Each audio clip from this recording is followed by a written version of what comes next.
libera aí para mim, chefe. Opa, foi. Olha só, gente, chegamos à última fase da Era Vargas, que é o Estado Novo, que vai de 1937 até 1945. Eu preciso que vocês lembrem que essa fase da Era Vargas, ou etapa, como vocês quiserem chamar, os dois têm o mesmo efeito para a língua portuguesa, é um golpe.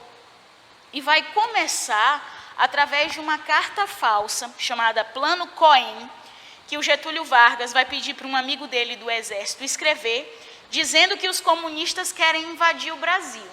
Essa carta falsa vai ser endereçada para o próprio presidente da República e ele vai a público dizer, olha gente, os comunistas me mandaram uma carta dizendo que eles querem invadir o Brasil e eu, como sou o presidente, vou ficar no poder tempo indeterminado até que a ameaça comunista se afaste de vez desse país. Ele acabou saindo como salvador da pátria, porque ele cria uma ideia de medo na população e diz que vai ficar para defender essa população e o país dessa ameaça que era o comunismo nesse período, tá? Primeira coisa que eu preciso que vocês entendam, gente. O Estado Novo começa em 1937, só vai terminar no final da Segunda Guerra Mundial, em 1945, quando o Getúlio vai ser quase expulso do poder. Aí alguém pode perguntar assim, mas professora, por que ele deu esse golpe? Qual era o objetivo do Getúlio em dar esse novo golpe dentro da Era Vargas? Gente, ele fez uma Constituição, que era a Constituição de 34, onde ele dizia que cada presidente teria direito a um mandato de 4 anos, com direito a mais uma reeleição de 4 anos. Em 1937, faltava um ano para Getúlio Vargas cumprir os 8 anos de mandato, que ele mesmo permitiu na Constituição para os presidentes. Ele já tinha ficado 4 do governo provisório, que foi até 34, e ele já estava a 3 do governo constitucional, que era o que ele tinha sido eleito, com quase 99% dos votos entre os brasileiros. Aí ele pensou assim, caramba, não vou conseguir ficar no poder, eu tenho que tomar uma atitude. Foi aí que ele teve a brilhante ideia de escrever essa carta falsa, que nós conhecemos na história como Plano Cohen, e ficar no poder tempo indeterminado. Ele acabou ficando até o final da Segunda Guerra. É importante a gente lembrar que a Era Vargas tem 15 anos, e só nesse governo aí do Estado Novo foram 8 anos de um governo completamente irregular, sem eleição, sem democracia, tá? Porque dentro do Estado Novo, nós vivemos no Brasil uma experiência fascista de governo mesmo. Ele mostrou o caráter fascista que o governo dele tinha. Problemas digitais aqui nesse instante. Tivemos um problema, vamos dar uma parada e já retornamos. Eita, pau. A capinha foi lá para debaixo, Rodrigo. Ah, meu Deus, eu falo tanto da Heloísa, aquela coisa, o bicho, eu que coisei o bicho agora.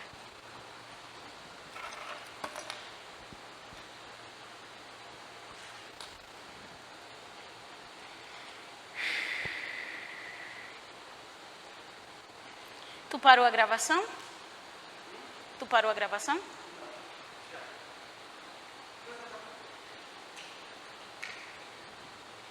Valeu. Retornando então, já? Retornando então à nossa aula, certo?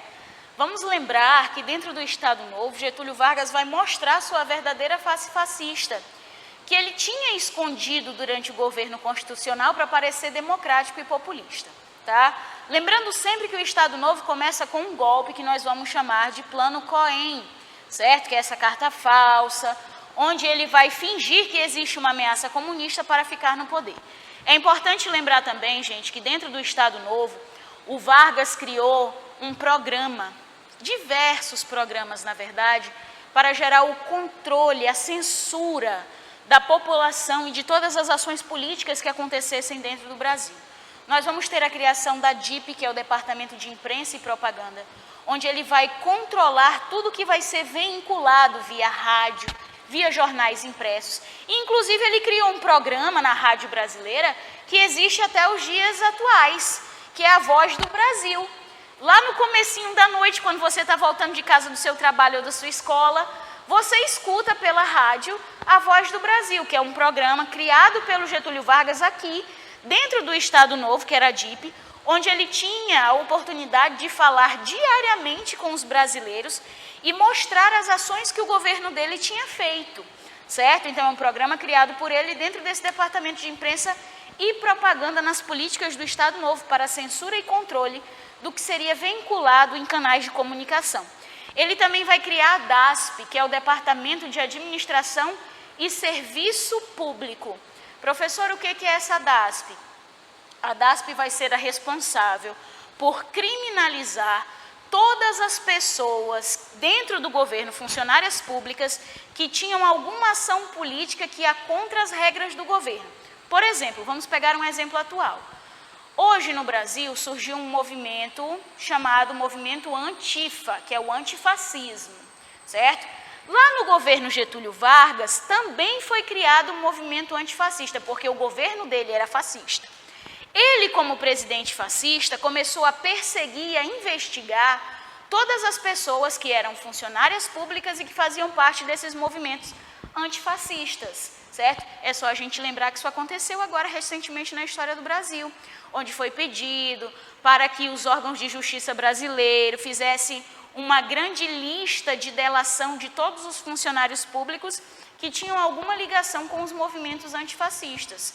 O objetivo da DASP, que é o Departamento de Administração e Serviço Público, era investigar todo funcionário público que tivesse alguma ligação com movimentos políticos que eram contra o governo Getúlio Vargas. E além da DIP e da DASP, nós tivemos também a criação da Polícia Política, que era responsável por prisões, torturas, condenações, tá? Tem muita gente dentro da história que diz que esse período da história da era Vargas é ditatorial. Inclusive, tem gente que acaba confundindo o Estado Novo com a ditadura militar. Não é a mesma coisa. Nós temos muitas características parecidas, principalmente de controle, tá? De censura, de repressão por uso da força, como no caso da polícia política, mas são períodos diferentes da história do Brasil. O Estado Novo acontece dentro da era Vargas, de 37 a 45. A ditadura civil-militar brasileira vai acontecer a partir de 1964 e vai até 85, certo? Podemos dizer, a grosso modo, que o Estado Novo é um ensaio da ditadura civil-militar que vai acontecer no Brasil lá a partir de 1964, porque a gente experimenta os mecanismos de controle desse Estado autoritário que vai ser criado pelo Vargas nesse período que a gente chama de Estado Novo. Outra coisa importante. Opa, cadê? Foi. O Estado Novo, gente, ele é marcado por um paradoxo, tá? Lembra que paradoxo é contradição, é diferença.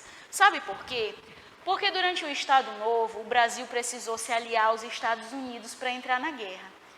No plano externo, mostrando que ele era democrático, capitalista, que ele estava lutando por tudo isso.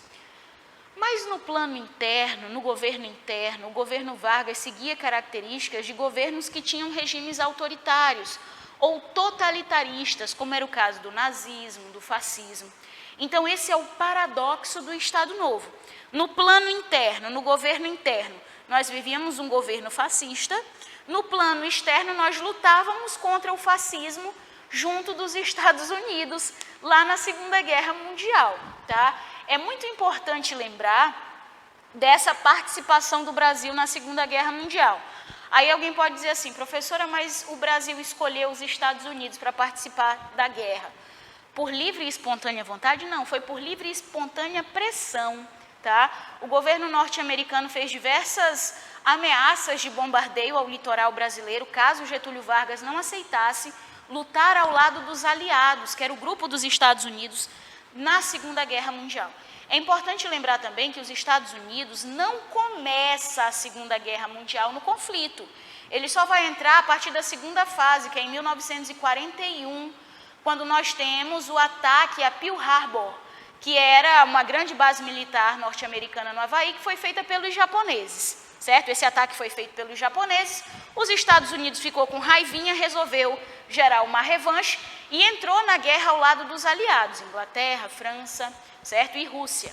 E aí, quando os Estados Unidos entrou na guerra, ele pensou assim, rapaz, vou chamar aqui meu vassalo Brasil para fazer parte dessa guerra comigo. Dito e feito, o governo norte-americano procurou o governo brasileiro e pressionou o governo de Getúlio Vargas a aceitar participar da Segunda Guerra Mundial como aliado do governo dos Estados Unidos. É importante a gente lembrar que os Estados Unidos só chamam o Brasil para a guerra porque ele precisava de abastecimento de borracha. No período da história da Segunda Guerra Mundial, a maior produtora de borracha do mundo já eram as ilhas asiáticas, como a Malásia. Só que essas ilhas asiáticas estavam invadidas pelo Japão, que estava no grupo do Eixo, que era o grupo formado por Alemanha, Japão e Itália, certo? Então, os Estados Unidos não tinham abastecimento de borracha suficiente para participar da guerra. Então, o governo norte-americano pensou assim, cara, o Brasil já produziu borracha uma vez, eles podem produzir de novo, vamos reativar o surto econômico da borracha na Amazônia brasileira para que o Brasil abasteça os Estados Unidos na guerra. Dito e feito, o governo norte-americano chegou no Vargas e falou assim, olha Vargas, eu sei que tu é fascista, mas tu pode fingir que tu é liberal. Vamos fazer um acordo aqui que todo mundo vai sair ganhando.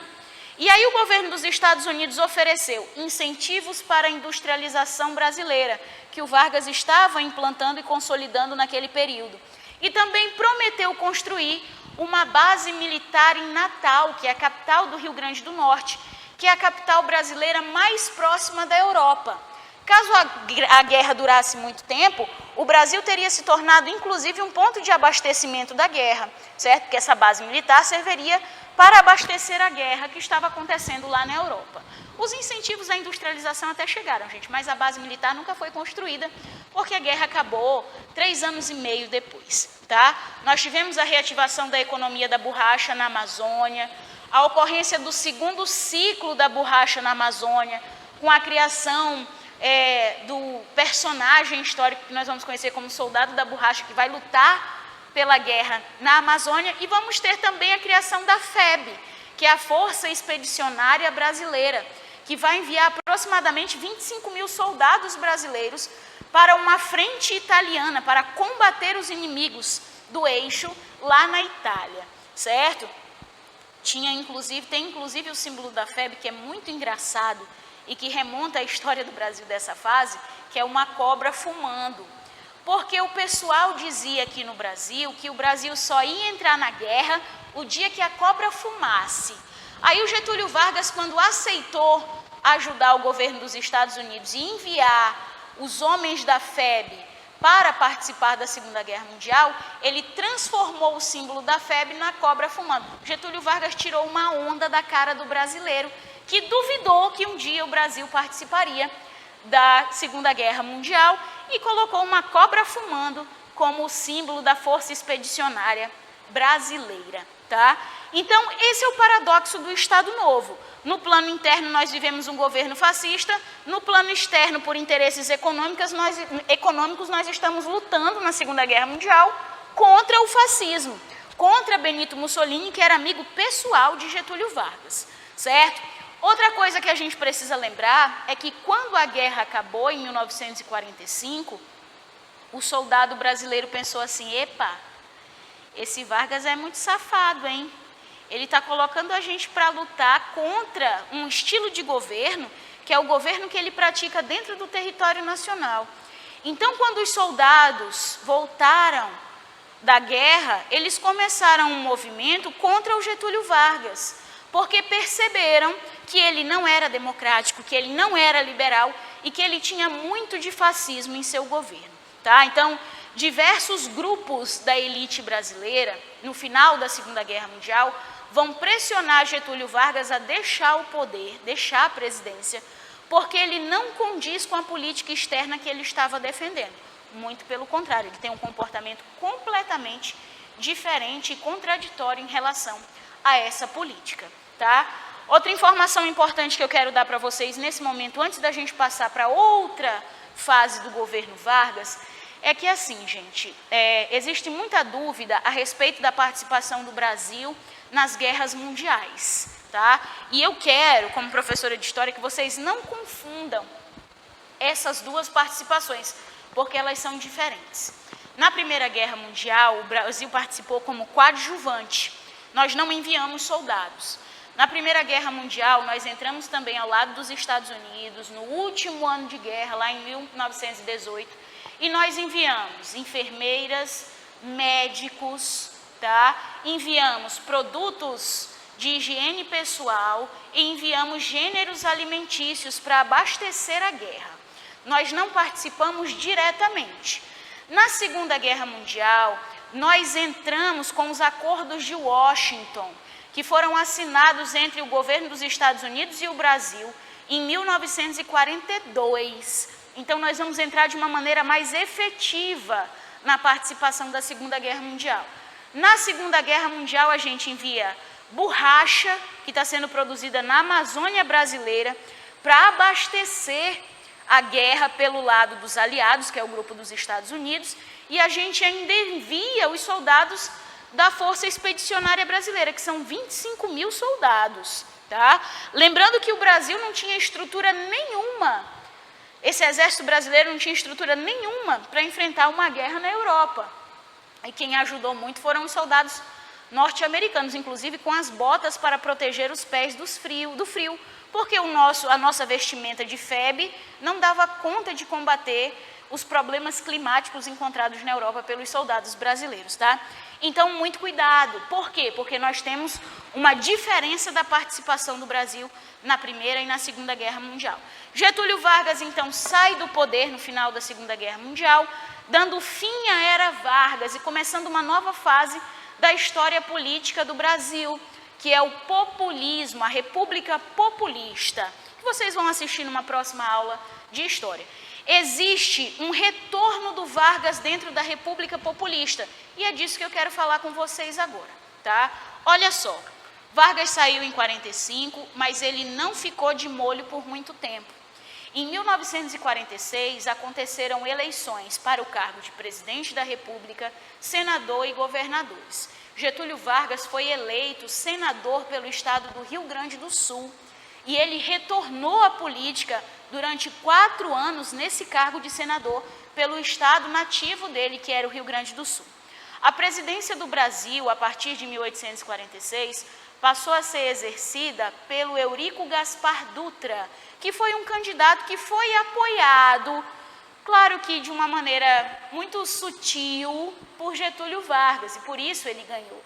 O Eurico Gaspar Dutra inicia na história do Brasil um período que nós conhecemos como o populismo, onde a principal característica é de governos que vão permitir um grande desenvolvimento nacional em termos econômicos, tá? Que vão trazer políticas diferentes ao governo brasileiro, que ainda não tinha experimentado essas doses tão liberais, e que vai estar dividido entre 2 caráteres políticos, os presidentes nacionalistas e os presidentes entreguistas. Entreguista é aquele presidente que deixa o capital norte-americano entrar no Brasil e gera o processo de dívida externa, com a grande influência política e econômica de países estrangeiros como os Estados Unidos.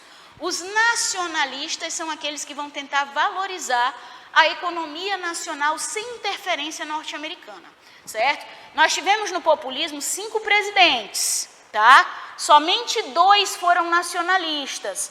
Os 3 que foram o primeiro, o do meio e o último eram entreguistas, tá? O Getúlio Vargas, quando o Eurico Gaspar Dutra termina seu primeiro governo, ele é reeleito nos braços do povo como presidente do Brasil, no ano de 1951.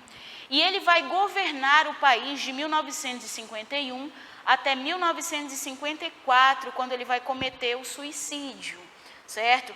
Lembra que na história oficial é essa história de suicídio mesmo. Mas já existem outras teorias que ainda não são comprovadas como oficiais, que já tentam provar que, na verdade, ele não se suicidou, ele foi assassinado. Mas no livro didático vem que é assassinato, e se cair na prova do Enem, você vai ter que marcar que é assassinato, que é suicídio, porque é o que vem na história oficial, tá? Mesmo que eu também acredite que tenha sido um assassinato, a história oficial ainda conta que foi um suicídio por causa das pressões políticas que ele vivia. Inclusive tem um filme muito bom que é protagonizado pelo Tony Ramos no personagem de Getúlio Vargas, que já está disponível em algumas plataformas digitais, que se chama Vargas, que conta a história dessa última fase de política do Vargas, que já é dentro do governo populista, dentro da República Populista. Quem puder assistir, eu acho que é uma ótima oportunidade de complementação de conteúdo, tá certo? Nós precisamos lembrar que dentro desse governo populista que o Getúlio Vargas vai fazer, ele ficou 15 anos no poder, depois ele passou 4 anos de molho como senador do Rio Grande do Sul e voltou eleito como o presidente mais querido do povo, certo? Aqui em 1951. Ele vai trazer de volta para a gente a ideia de nacionalismo econômico. Ele vai dizer assim, rapaz, vamos frear um pouco a entrada de capital norte-americano aqui, porque os Estados Unidos estão interferindo demais. Dentro desse governo, ele vai criar uma campanha para a substituição de importação de combustíveis no Brasil, certo? Nós vamos ter a criação da campanha O Petróleo é Nosso, tá? Que vai criar uma das maiores empresas petrolíferas que nós temos hoje, que é a Petrobras, certo? Lembra que o mundo já vinha passando, desde 1950, pelas crises mundiais de petróleo, certo? E para tentar produzir esse produto, que era cada vez mais importante para o desenvolvimento industrial brasileiro, para o abastecimento da indústria, ele vai iniciar essa campanha chamada O Petróleo é Nosso e vai gerar a criação da Petrobras. Outra empresa estatal que ele cria é a Eletrobras, que é a distribuidora de energia no Brasil, certo? Que em maior parte hoje dentro dos estados brasileiros já foi privatizada e está sob controle de empresas privadas que nos roubam, cobrando preços altíssimos pela energia, como é o caso aqui de Porto Velho, de Rondônia como um todo, certo? Nós vamos ter também uma tentativa do Vargas de começar a pagar as dívidas externas feitas pelo Brasil desde o início da República com nações exteriores, como a Inglaterra e os Estados Unidos. Ele vai aprovar uma lei de remessa de lucros, que é uma tentativa de pagar as dívidas externas do Brasil com tudo que é economicamente produzido aqui dentro, tá? Outra coisa importante, característica desse governo populista do Vargas, é que ele vai ter muitos conflitos com um jornalista chamado Carlos Lacerda. O Carlos Lacerda vai ser aquele calo estourado no pé do Getúlio Vargas. Getúlio está lá fazendo o governo dele, populista, nacionalista, agradando o povo, e o Carlos Lacerda descendo o pau no Getúlio nos jornais. Até que promoveram um atentado contra o Carlos Lacerda, que a gente conhece na história como o atentado da Rua Toneleiros. O Carlos Lacerda estava num carro com um amigo dele, que era o Major Rubens Vaz, e o Rubens Vaz tinha ido deixar o Carlos Lacerda em casa depois de uma reunião partidária contra Getúlio Vargas. Alguém que não foi mandado pelo Vargas, mas tinha como principal objetivo proteger o Vargas das críticas do Carlos Lacerda, acabou promovendo esse atentado na Rua Toneleiros, que é a rua da casa do Carlos Lacerda. Ao chegar com o carro no portão da casa do Carlos Lacerda, o Major Rubens Vaz acabou levando um tiro, porque a pessoa que promoveu o atentado achou que o Rubens Vaz era o Carlos Lacerda. Esse tiro acabou matando o Major Rubens Vaz. E o Carlos Lacerda, que era o cara que criticava o Getúlio, continuou vivo e levou apenas um tiro no pé. A partir desse dia, o Carlos Lacerda começou a dizer que o próprio Getúlio Vargas estava fazendo de tudo para acabar com a vida dele, porque ele era um crítico do governo. Ele começou a acusar o Vargas de mandante do crime do atentado na Rua Toneleiros. Isso fez com que o Vargas perdesse popularidade. Aquela grande multidão de pessoas que acreditava no Vargas começou a achar que, na verdade, ele era um assassino, que ele tinha retomado as características fascistas de governo e que ele iria acabar implantando novamente no Brasil um governo parecido com o governo dos moldes do Estado Novo. Então ele foi perdendo popularidade, ele foi perdendo apoio político da população e das elites brasileiras, até que ministros do próprio governo dele começaram a romper as alianças políticas com Getúlio Vargas. Nesse cenário, isolado politicamente, perdendo as alianças e os aliados mais importantes que ele tinha para a proteção de seu governo, Getúlio Vargas é induzido a cometer o suicídio, certo? E aí no dia 24 de agosto de 1954, ele escreve sua carta-testamento com uma das frases mais famosas que vem em questões de vestibulares, que é: saio da vida para entrar na história. Eu quero dizer para vocês, gente, que ele não precisava ter morrido para entrar na história. Ele já estava na história desse país. E ele seria perpetuado na história desse país mais uma vez. Mas o poder é uma coisa fascinante. Talvez ele não quisesse deixar o poder acusado de ser um assassino ou mandante de um crime. Então ele foi lá e cometeu esse tal suicídio, como vem na história oficial desse país, certo? Ele comete o suicídio, o vice dele nesse período, que era um rapaz chamado Café Filho, assume interinamente, certo? Por um determinado tempo, e já convoca novas eleições, porque o Café Filho não queria ser presidente do Brasil, certo? Então o Café Filho assume assim que o Vargas morre, fica pouco tempo no poder e já convoca novas eleições. Eleições que vão ser vencidas por Juscelino Kubitschek, que, diferente dos outros presidentes, vai ficar 5 anos no poder, porque o governo do Vargas acabou 1 ano antes, certo? Queridos, um beijo para todos, até a nossa próxima aula. Tchau!